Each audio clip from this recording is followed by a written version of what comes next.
नमस्कार दोस्तों, चलिए दोस्त आज बात करने वाले हैं मूवी ब्लू बेटल के बारे में। अगर आपने अभी तक हमारा चैनल सब्सक्राइब नहीं किया तो सब्सक्राइब कर दीजिए। चलिए शुरू करते हैं। मूवी की शुरुआत में हम देखते हैं कि कोड इंडस्ट्री के सीईओ विक्टोरिया और उसके साथ उसका साइंटिस्ट हैरी और उसका गार्ड कार्पेक्स होता है। विक्टोरिया कई सालों से एक रहस्यमयी चीज को ढूंढ रही होती है। उसके लिए कई जगहों पर खुदाई करवा चुकी थी और रहस्यमयी चीज का नाम बेटल स्कैरब होता है और अंत में वो बर्फ के नीचे मिल जाती है। बेटल स्कैरब यानी कि एलियन टेक्नोलॉजी होता है। उसका शकल एक कीड़े जैसा होता है। विक्टोरिया का भाई टेड होता है जो ब्लू बेटल पर काम कर रहा होता है। अचानक से बेटल गायब हो जाता है, तभी से विक्टोरिया उस कंपनी को चला रही होती है। फिर सीन शिफ्ट होता है। हम देखते हैं पामेस शहर को, जहाँ पर एक बहुत खुशहाल लड़का हाईवे होता है जो ला की स्टडी करके वापस घर आता है। उसके फैमिली में उसके माता पिता, उसकी दादी, उसकी बहन और उसका एक चाचा होता है जिसका नाम रूडी होता है। वह अपने घर पर डिनर कर रहा होता है, तभी उसको पता चलता है कि वो बहुत गरीब में पल रहा है। हाईवे कहता है कि माँ मुझे पहले क्यों नहीं बताई, तो उसकी माँ कहती है कि मैं तुम्हारी स्टडी को डिस्टर्ब नहीं करना चाहती। तब हाईवे डिसाइड करता है कि अब हम एक अच्छी नौकरी ढूंढेंगे जिससे हमारे परिवार की सारी परेशानी दूर हो जाएगी। हाईवे बहुत नौकरी की तलाश करता है पर उसको कोई अच्छी नौकरी नहीं मिलती।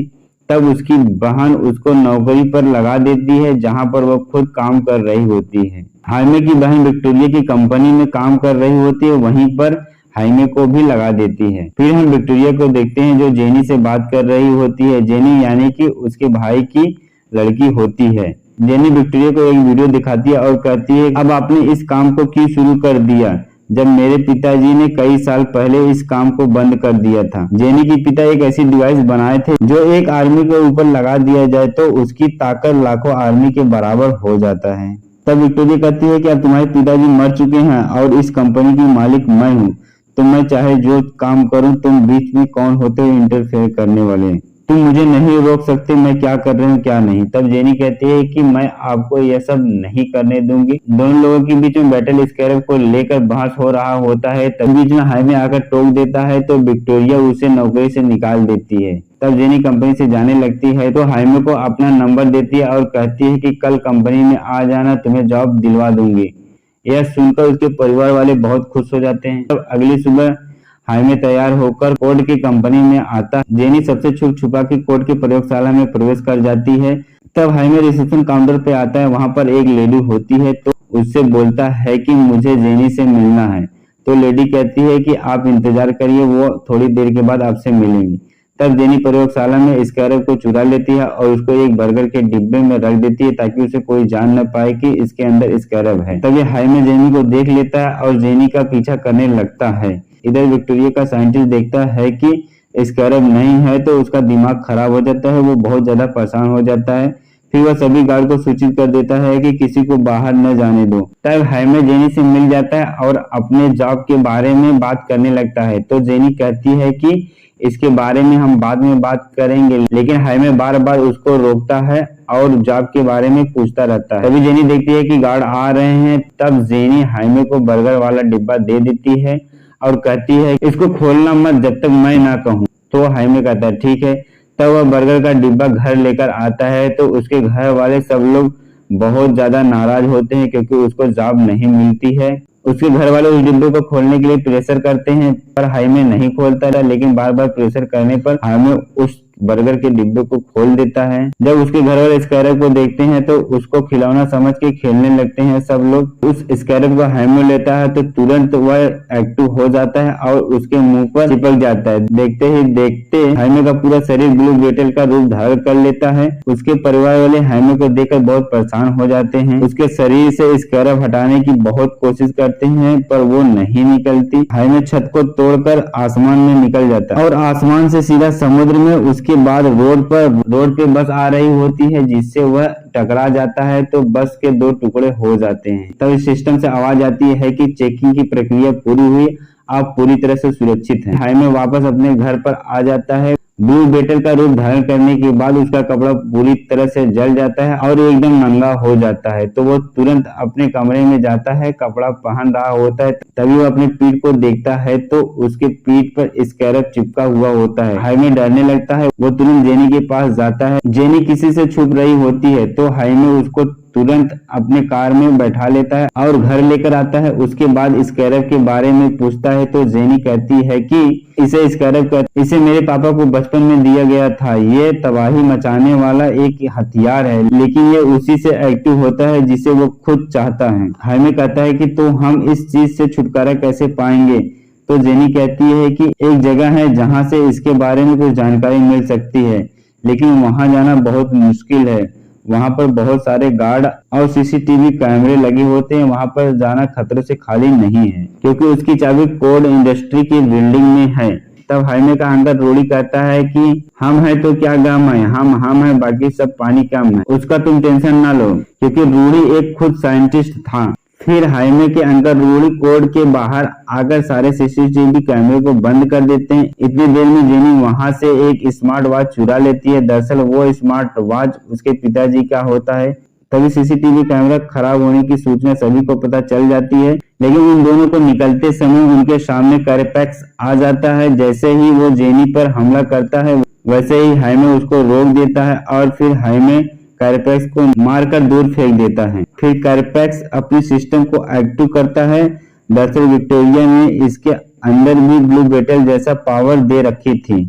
फिर दोनों के बीच में जमकर फाइटिंग होती है। हाइमे कैरेपेक्स को जान से मारने वाला होता है, तभी सिस्टम से आवाज आता है कि हम किसी को जान से नहीं मार सकते। फिर हाइमे उसको छोड़ देता है। यहीं पर कैरेपेक्स मौके का फायदा उठाकर हाइमे को जान से मारने वाला होता है। तभी हाइमे के अंकल रूडी आ जाते हैं और उन लोगों को बचा लेते हैं। तब जेनी सभी को लेकर अपने घर पर आती है। जेनी स्मार्ट वॉच की मदद से एक गुफा को खोलती है। उस गुफा को देखकर रूडी समझ जाता है कि जेनी के पिता टेडी ब्लू बेटल थे, जो पामे शहर का एक सुपर हीरो होता था। फिर जेनी हाइमे से कहती है कि पापा स्कैरब के चक्कर में कई दिन गायब हो जाते थे, लेकिन एक बार गायब हुए तो फिर दोबारा वापस आज तक नहीं आए। फिर जेनी यह कहकर रोने लगती है। तब हाइमे उसको समझाता है और फिर दोनों किस करने वाले होते हैं। तभी रूडी आ जाता है और कहता है कि टेड के साथ एक डैन गैरेट नाम का एक प्रोफेसर रहता था। स्कैरब ने हाइमे से पहले उसको ही चुना था।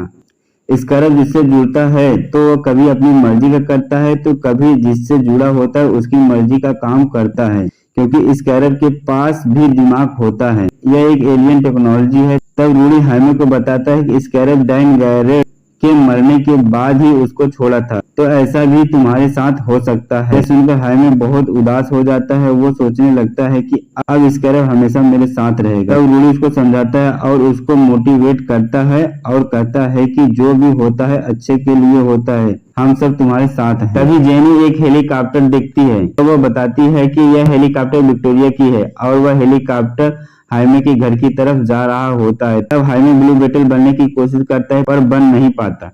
तब वह छत के ऊपर से कूद जाता है तो रास्ते में ही वह ब्लू बेटल का रूप धारण कर लेता है। फिर वहां से तुरंत अपने घर की तरफ निकलता है। इधर विक्टोरिया हाइमे के परिवार को सभी लोगों को बंदी बना लेती है। तब हाइमे आ जाता है, जिसे देखकर विक्टोरिया बहुत खुश हो जाती है। ब्लू बेटल का परीक्षण करने के लिए ब्लू बेटल पर गोली चलाती है पर उस पर कोई असर नहीं होता। हाइमे अपने परिवार को बचाने लगता है। तभी विक्टोरिया ब्लू बेटल को इनएक्टिवेट कर देती है। उसी समय हाइमे के पिता को हार्ट अटैक आ जाता है। उसका परिवार पूरी तरह से तबाह हो जाता है। कैरेपेक्स हाइमे को पकड़कर अपने साथ लेकर जाता है। अगले समय हाइमे का पूरा परिवार हाइमे को बचाने के लिए सोचने लगता है। तभी जेनी बताती है कि मुझे पता है कि हाइमे को कहाँ लेकर गए हैं, मैं भी आप लोगों के साथ हूँ। तब जेनी सबको अपने घर पर लेकर आती है और सबको हथियार देती है। इधर विक्टोरिया हाइमे को बांध कर रखती है और स्कैरब के कोड को अपनी मशीन में ट्रांसफर कर रही होती है, जिससे हाइमे को बहुत दर्द हो रहा होता है। इसके बाद हाइमे के परिवार वाले विक्टोरिया के आदमी पर हमला बोल देते हैं और सभी को मार देते हैं। जेनी और हाइमे की बहन हाइमे को ढूंढने लगती हैं। तभी उन लोगों को पता चलता है कि विक्टोरिया पूरी आर्मी टीम तैयार कर रही है।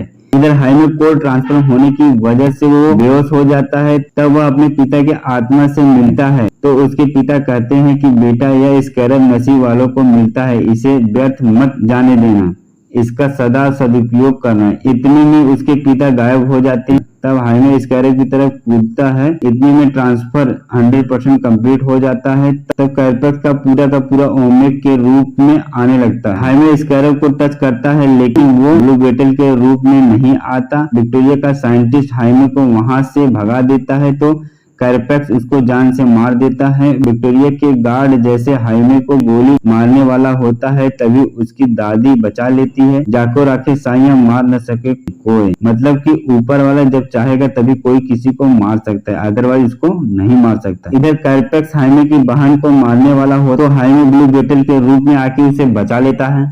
तब कैरेपेक्स आ जाता है और हाइमे से जमकर फाइटिंग करता है। कैरेपेक्स हाइमे को मारते मारते घायल कर देता है। तभी रूडी आ जाता है और कैरेपेक्स पर पत्थर मारने लगता है तो कैरेपेक्स रूडी को मारने लगता है। तब हाइमे अपने चाचा को मार खाते देखकर अपने सिस्टम से डबल ताकत इकट्ठा लेकर कैरेपेक्स को बहुत मारता है। हाइमे कैरेपेक्स को जान से मारने वाला होता है लेकिन ब्लू बेटल कहता है कि हमें किसी की जान नहीं लेनी है बल्कि जान बचानी है। तब हाइमे रुक जाता है। तब ब्लू बेटल हाइमे को कैरेपेक्स की आप बीती दिखाता है। दरअसल कैरेपेक्स की जिंदगी बहुत कष्टमय बीती थी। विक्टोरिया की वजह से उसकी माँ की जान गई थी। विक्टोरिया अपने फायदे के लिए कैरेपेक्स की याददाश्त को मिटा देती है। तब हाइमे कैरेपेक्स को छोड़ देता है। तब जेनी विक्टोरिया की डिवाइस को तोड़ देती है और फिर कैरेपेक्स सबको कहता है कि यहाँ से चले जाओ। अब विक्टोरिया के पास जाकर कहता है कि मेरी याददाश्त सब वापस आ गई। तभी कैरेपेक्स की माँ दिखाई देती,